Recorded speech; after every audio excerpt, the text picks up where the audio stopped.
Então, o conto, ele faz parte, ele é um capítulo, aliás, do livro Histórias Mal-Assombradas de Portugal e Espanha.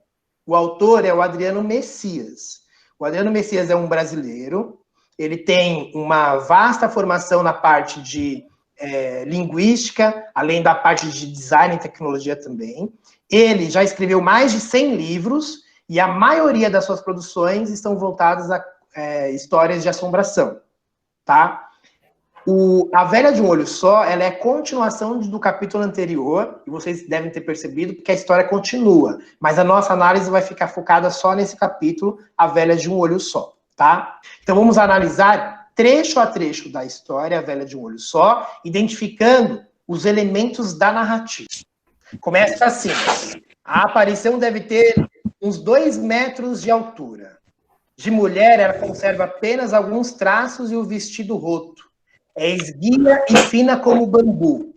O rosto mal se vê atrás da alta gola do vestido preto remendado, e os poucos dentes são roxos. Na cabeleira desfiada, um lenço sujo segura aos poucos fios de cabelos presos em espaços daqui e acolá.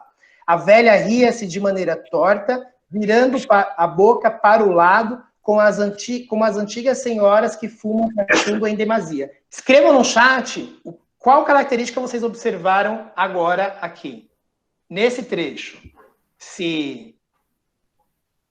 Descrição, apareceu aqui descrição, o que mais? Tem mais algum elemento? Ele fala de tempo, ele fala de espaço, ele fala do personagem, fala das características, ele fala do clímax, ele fala da situação inicial, ele fala... Então, coloquem esses elementos. Então, a maioria colocou descrição, o Matheus já colocou o personagem, ele apresenta o personagem, né? Aparece aqui a mulher. Ele apresenta a mulher. O que mais ele fala aí?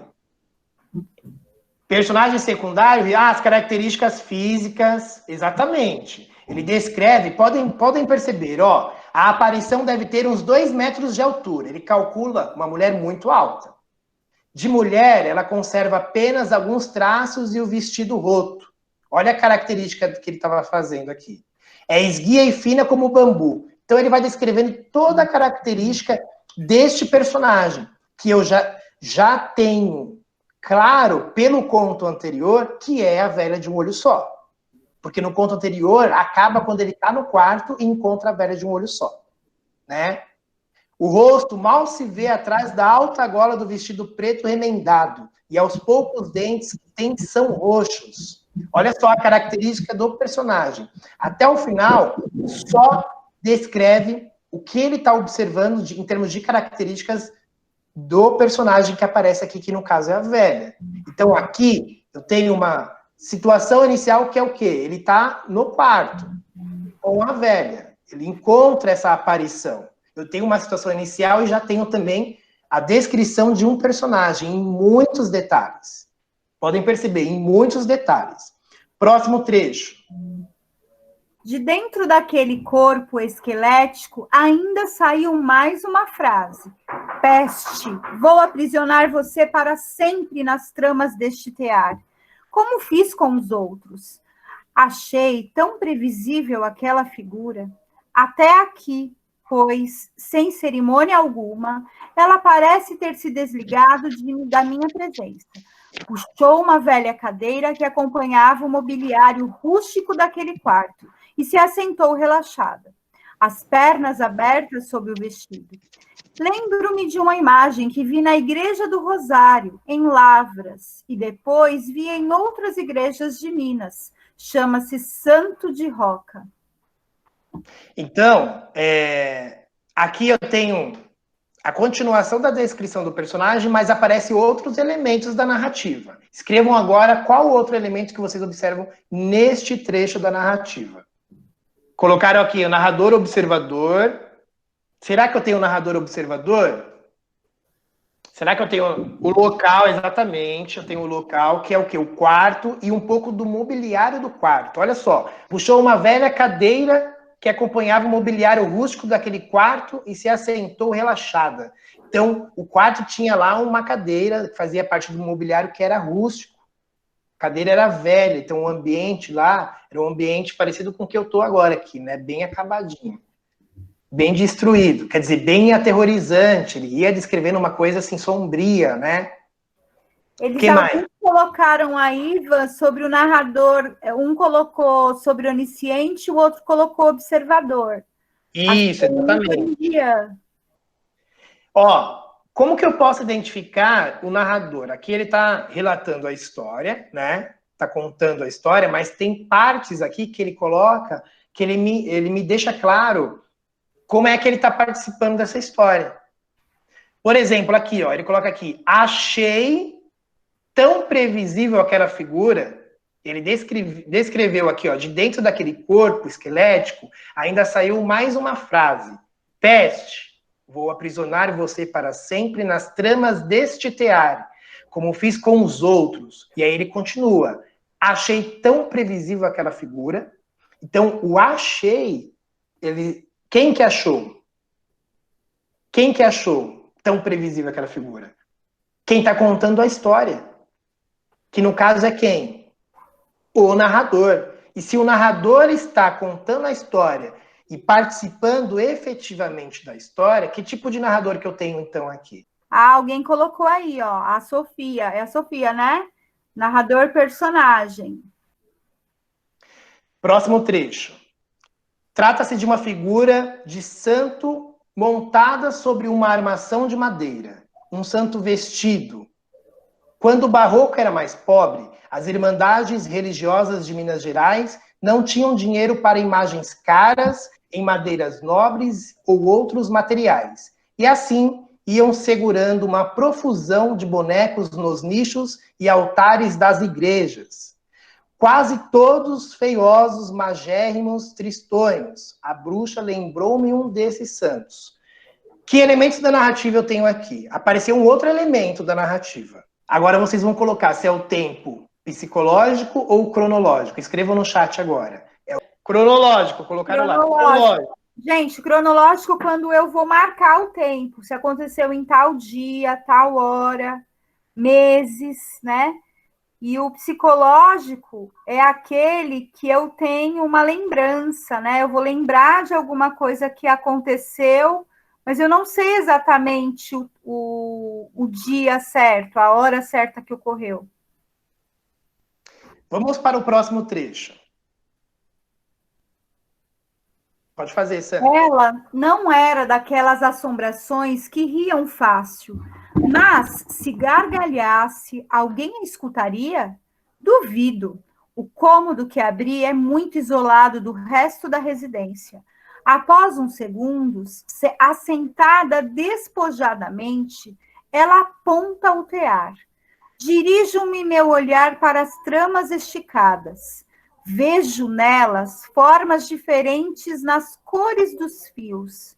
Percebo o rosto assustado de vários outros garotos e garotas desenhadas pelo algodão.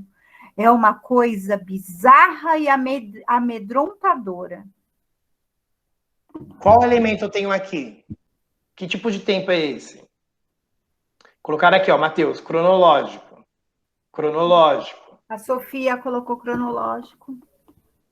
Exatamente, olha só. Ele está deixando claro um tempo, depois de alguns segundos. Então ele está deixando um tempo cronológico. Exatamente. Ela aponta o tear. Olha, falando de novo aqui da questão do espaço.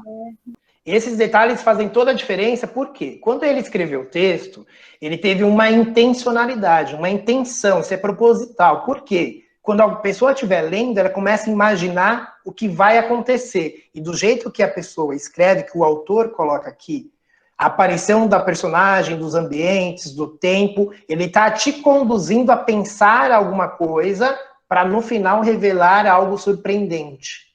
Esse é o objetivo. Então, quando ele descreve os detalhes de um ambiente, ou de uma ação, ou a questão do próprio tempo, ou espaço, ele está realmente conduzindo vocês nessa direção. E aí ele continua. Então, encaro a velha e percebo que seus dois olhos não são mais do que rasgos fechados. Na testa sob um tufo de cabelos que se jogou para o lado, estava um olho negro e sem vida, como o botão de um velho casaco fino em mim. O hálito que rodeia a mulher é antigo. Olha ele falando ainda da característica do personagem, da sensação, dos sentimentos, né? O que ele estava sentindo ali, né? Tem um bafo de 1000 mofos e de bolores de centenas de anos, ou seja, uma coisa horrorosa. Sinto uma coceira insuportável no nariz. Sabe quando você está num lugar que o cheiro é muito forte e a sensação do nariz parece que você vai espirrar, tá tão irritado? E penso de imediato no medicamento antialérgico que trouxe na mochila. Então ele começa a descrever as sensações daquele encontro. Ele ainda está no encontro com a velha, descrevendo em detalhes, para que o leitor entenda a sensação que ele estava sentindo naquele momento. Então, cada frase, cada trecho, eu consigo identificar como que os elementos da narrativa foram utilizados pelo autor. Mas até o momento ele está descrevendo o encontro. Ele ainda não citou algo conflitante, algo que ele tenha que solucionar. Ele só está descrevendo a velha que ele encontrou. Ele está criando todo o clima da atmosfera, né? Exatamente. Próximo trecho. Então, dessa vez, o que me dá medo não é o que conversamos, mas o silêncio que nos aproxima. A velha bruxa está num outro plano de medos para mim.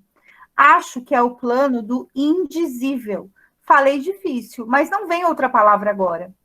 Ela nada diz, mas expressa muito naquela cena insólita. Uma medonha figura descansando sobre uma cadeira dura. Mas o que ela é, André? Não passa de uma velhota, uma bruxa maluca, grita minha consciência. Quem é o André? Escrevam no chat, quem é o André? Podem escrever. O narrador. Colocar aqui o narrador. Quando eu tenho um texto e tenho palavras que eu desconheço, por exemplo, como insólita, o que eu tenho que fazer? Eu tenho que pesquisar a respeito do significado da palavra para compreender melhor como é que ela está utilizada na frase. Expressa muito naquela cena insólita. Insólita significa inédita, extraordinária. Quando eu pego o significado da palavra e substituo, aí eu leio novamente a frase e já tenho uma compreensão melhor. Eu vou substituir pelo significado. Ela nada diz, mas expressa muito naquela cena inédita. Não fica melhor para a gente entender, quando a gente descobre e investiga o significado de uma palavra desconhecida? Não tem disso. Na hora do medo, até boi brabo amansa, até giló fica doce. Sou tudo isso que você pensa que sou, rapazinho. Fio minhas tramas e delas tiro o que bem quero. Estou aprisionado, imóvel por um estranho feitiço, mais por medo do que por feitiçaria. Sinto meu corpo adormecendo e não paro de lembrar dos rostos dos outros meninos nas tramas do tear. Eles me olham com desespero, como se pedissem ajuda sem poder falar. Está curioso para saber da roca e do fuso, André? Vou lhe explicar tudo, enquanto você vai meditando suas caraminholas, resmunga a aparição. Um cenário horroroso se forma sobre as tramas. No lugar em que havia a imagem dos rostos dos meninos, enquanto ela narra sua história, eu vejo os fatos se desenrolando como em um filme.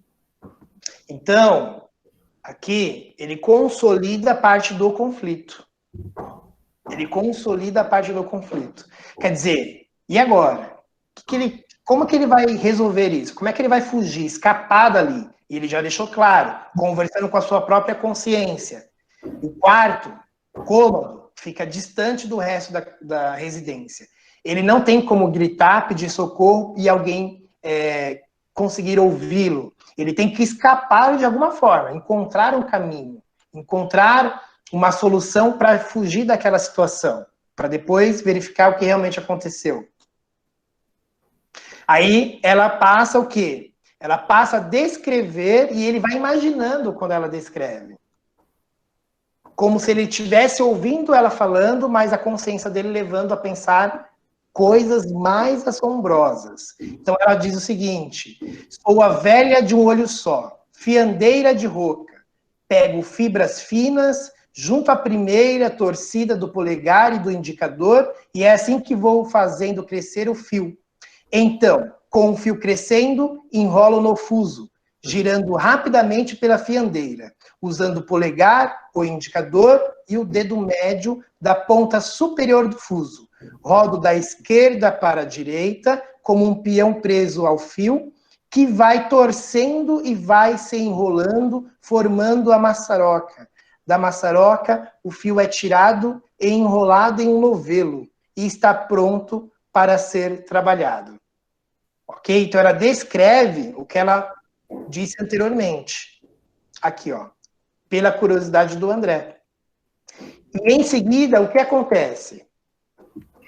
Ela vai falando e gesticulando, faz uma mímica perfeita e não consigo tirar os olhos de suas mãos finas e duras.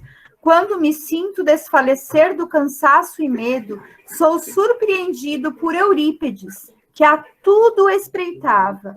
O gato, com certeza, tinha entrado sem que eu o visse. O pulo que ele me deu no cangote, da velha, me tirou do torpor hipnótico em que estava. Fui salvo por um gato, quem diria? E depois dizem que gatos e bruxos se amam, nem sempre. Então, aqui, ele estava numa situação na frase anterior, enquanto ela fazia a descrição, ele estava como se estivesse numa situação, como ele descreve aqui, ó, hipnótico, ou seja, ele estava preso àquela situação sem poder agir, sem poder fugir, sem poder realizar alguma coisa para escapar daquilo. E aí eu tenho o que aqui? O gato que surge, ataca a velha, e aí ele volta como se ele acordasse de um sonho, tentando, não, eu tenho que encontrar uma forma de sair desse lugar, de escapar dessa situação. E nisso, eu tenho aqui um elemento importante da narrativa, que vai se consolidar no próximo trecho aqui, ó. Meu impulso primeiro, antes de fugir, é tentar arrebentar as tramas e libertar aquelas almas aprisionadas. Meu tempo é curto, entretanto. Eurípides, como se fosse gente, me faz um sinal inteligente com uma das patas para que eu fuja, enquanto tenta arranhar o rosto da velha de um olho só. Enfio apressadamente a chave na fechadura e ainda vejo a velha furiosa antes de trancar a porta. Aqui ele encontrou um meio de escapar do quarto. Com a ajuda de quem? Do gato. Quando estou salvo na cozinha, além da despensa e do quarto mal assombrado do tear, dirijo-me à salona de visitas. Preocupo-me com Eurípides. Como ele sairá de lá? Talvez alcance a abertura até o lado de fora da casa. O silêncio da casa me assombra também. O carrilhão da parede marca meia-noite. Mas está parado. Já passam das 3 da madrugada no meu relógio de... Resolveu o conflito dele. E o que eu tenho a partir daqui? Escrevam no chat. Eurípides mia do lado de fora da casa. Encontrou o seu próprio jeito de sair daquele quarto de fiar. Abro a porta da cozinha e o deixo entrar para debaixo do fogão de lenha, como se nada tivesse acontecido. Espreguiça-se para dormir, ronronando. Minha inquietação me move a realizar uma experiência sobrenatural. Dou corda no grande relógio do meu avô. E aí ele continua. Por que será que o relógio parou exatamente à meia-noite? Acerto para 13h05, que é a hora que marca meu relógio. Pego novamente a antiga chave esverdeada e abro a sala maldita. É como eu pensei. Nada. Tudo calmo. Ainda olho aterrorizado para as tramas esticadas no tear. Agora são somente velhos e empoeirados fios encardidos pelo tempo. E além disso, já colocaram lá, o Matheus colocou, o Rian. A questão do tempo também aparece. No caso, o tempo cronológico do relógio, isso mesmo. O tempo cronológico do relógio.